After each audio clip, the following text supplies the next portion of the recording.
Hey, welcome back to Matt again. My name is Rampage and this is going to be my Microsoft E3 2015 top 5 picks. So, alright, let's get into it.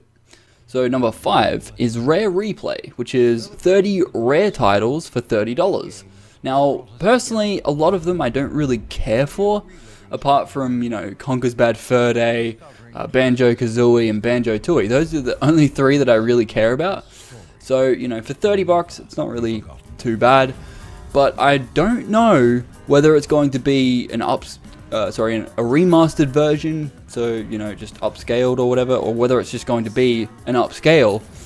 Because if it's going to be just an upscale, then I feel that it's going to be a little bit pixelated, or more pixelated than I would have enjoyed. So I don't know, that could be an issue. I have to sort of wait, I suppose.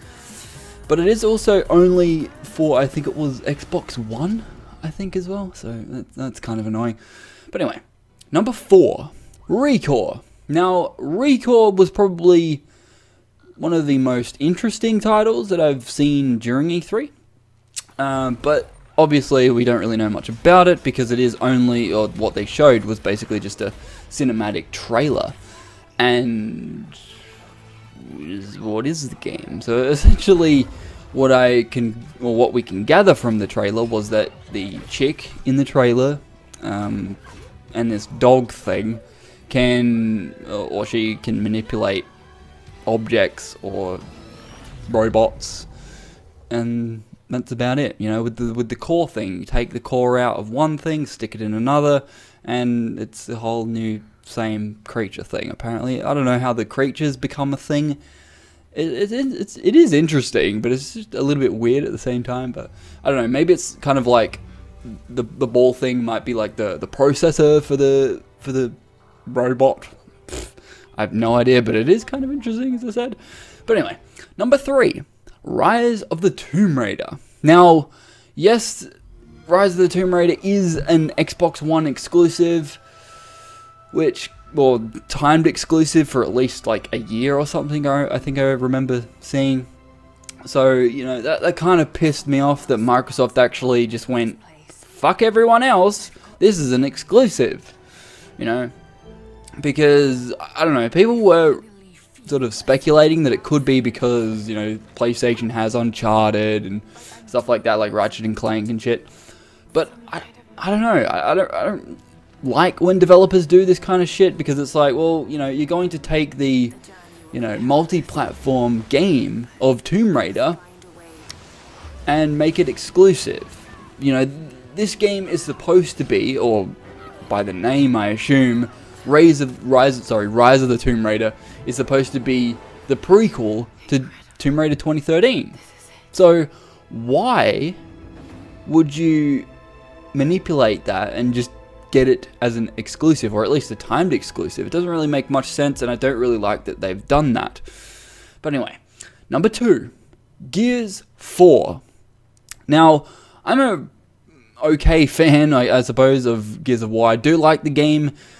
A lot of people don't really seem to like it, but I don't know, I just kind of like it. It isn't obviously an only Xbox game, besides the first one being on PC, which doesn't really make much sense because they're going to bring back, they remade or remake. Yeah, you'd call it a remake, wouldn't you? Yeah, of the first game, Gears of War Ultimate Edition.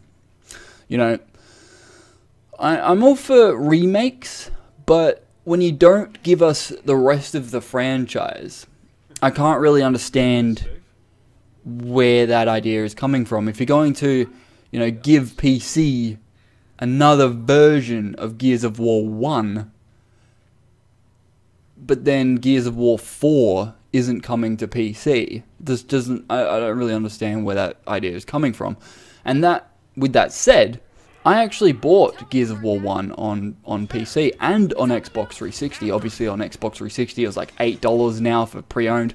But I'll show you how much it was when I bought it. Alright, it's over here. Gears of War 1, right? PC. Oops, sorry. It's not really going to focus, but yeah. Gears of War 1, games for Windows.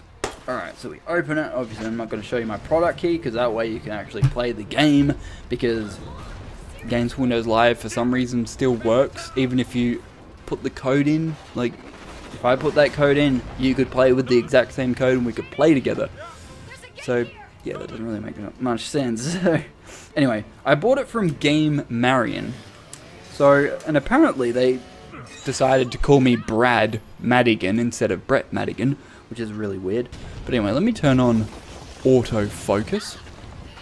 Okay, the receipt's a bit faded, but let's see if it'll focus. Will you focus?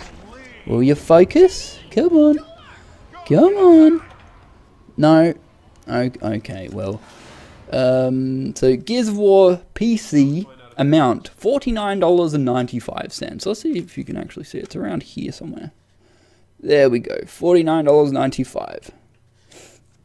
So I bought that in '09 for $50, and at the same time it was about $25 to $30 on Xbox 360. But a good thing about the only good thing about Games for Windows Live was the fact that I could interact or message or add people from Xbox Live, which, you know, is pretty cool, I thought.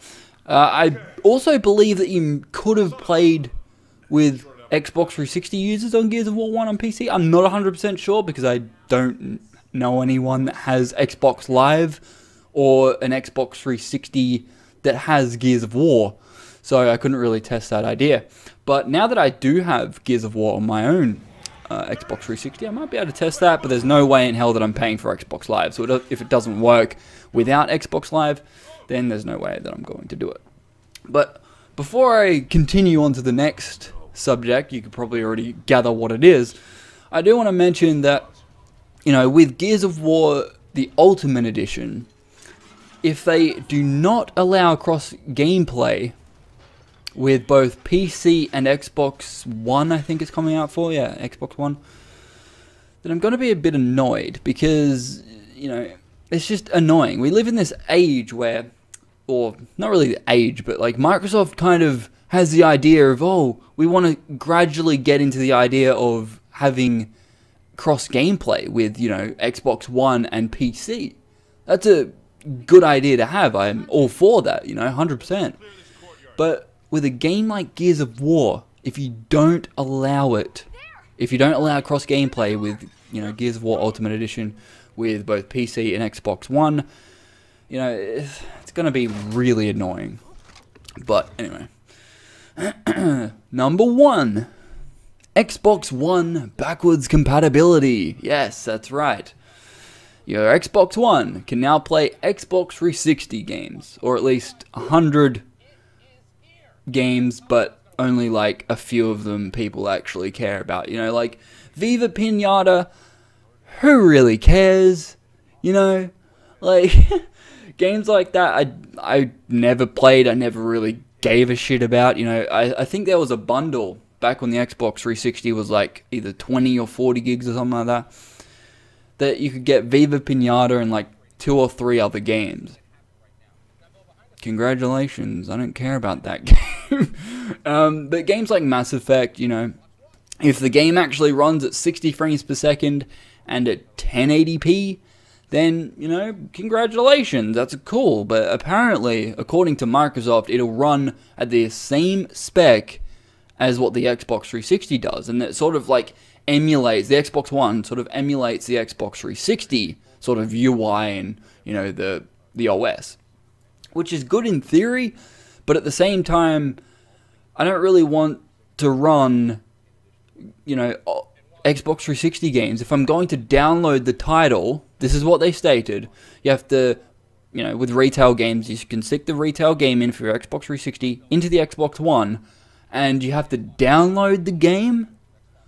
Why would I have to download the game again if I have it on, you know, the disc? Doesn't make much sense to me. But I do have this sort of inkling as to why Gears of War 1 or any of the other Gears games weren't officially supported with this sort of Xbox 360 backwards compatibility or Xbox One backwards compatibility, is that they want you to buy Gears of War Ultimate Edition and not just, buy a pre-owned version of Gears of War 1 on Xbox 360, so then you can play it on your Xbox One. I'm pretty sure that's why they didn't allow, or as of right now at least, for Gears of War 1 or any of the other Gears games to be played on Xbox One. That's my idea. I'm assuming that would be correct, because obviously if everyone was going out buying pre-owned copies of Gears of War 1 or the other Gears games, and nobody would really pay attention to Gears of War Ultimate Edition unless it has cross gameplay. That's the only reason that I would care about it. Speckle differently, there's sort of difference in terms of visual fidelity.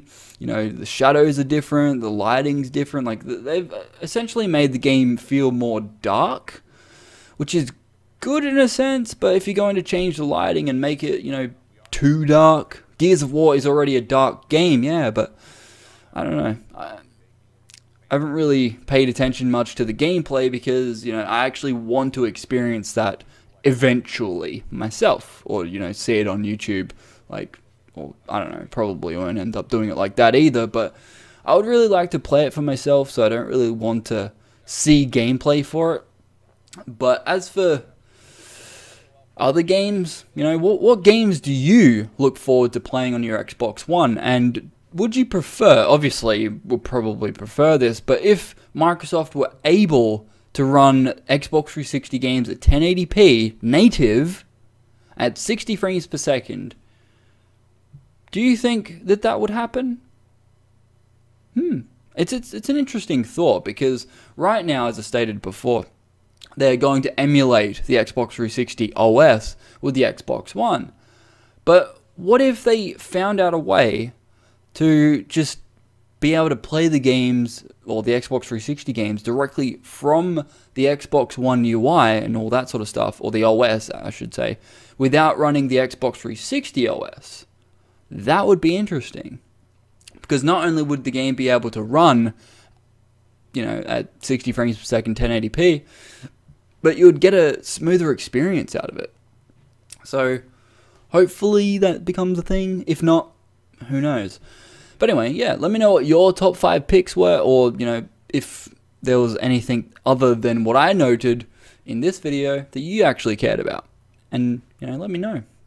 Anyway, my name is Rampage. Please don't forget to rate, comment, and subscribe. I'll see you guys next time. Peace out.